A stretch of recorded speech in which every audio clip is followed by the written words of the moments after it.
Hi, folks. This is a little clip of a podcast I did with Stephen Blake there recently, one of the latest podcasts.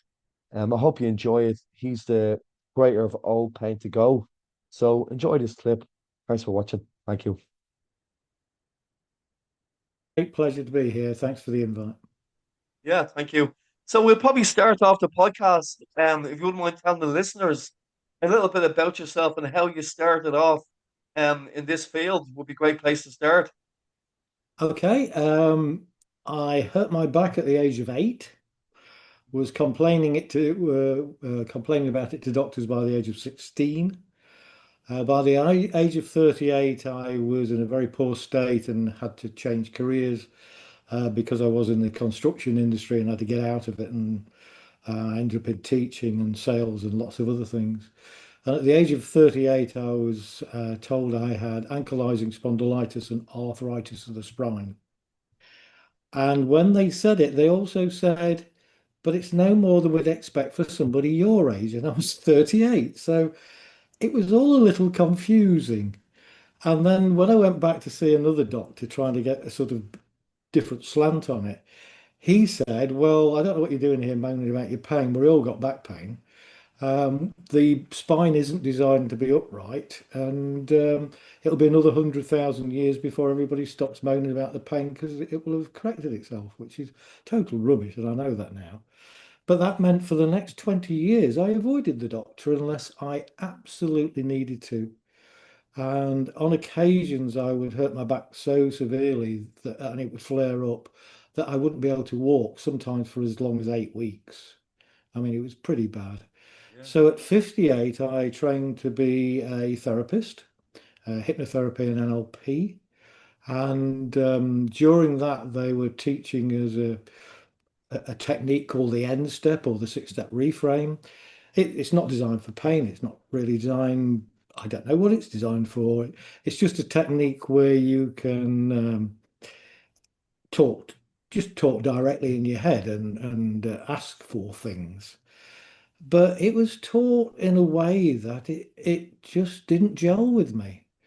And the idea was if the problem you want to get rid of was part of it was symptoms, that you ask that the one bad symptom you had got replaced with three smaller ones that wouldn't annoy you so much. And that just sounded the most stupid thing in the world to me. Because if you've got a message from your body saying something's going wrong here, the last thing you want to do is ignore it. And I think this is where pain's got to with chronic pain because so few people understand it. So few people think you can get free of it. It's sort of like, well, give in and just manipulate it. And that's why we all end up on painkillers and all sorts of various things. So I adapted this technique when I had to put it into use.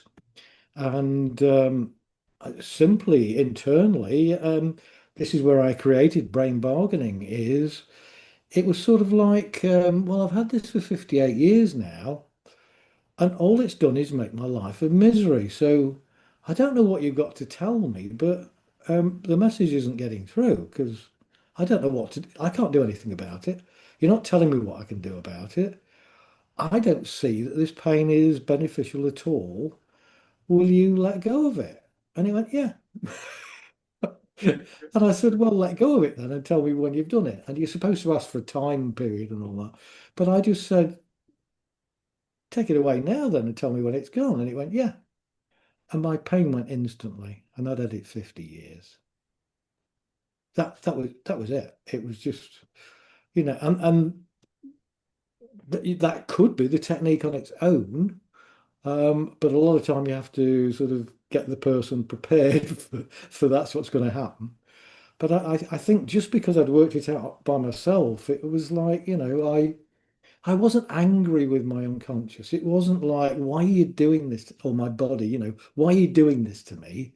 It was like, this has gone on long enough. Could we just stop it now? It was a very gentle command.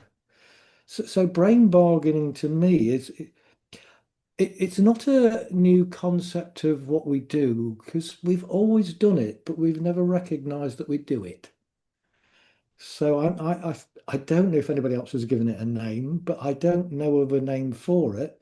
And when I mention it to people in the scientific circles, it's like, well, they don't even know what I'm describing because they don't think you can really go inside your head and correct things.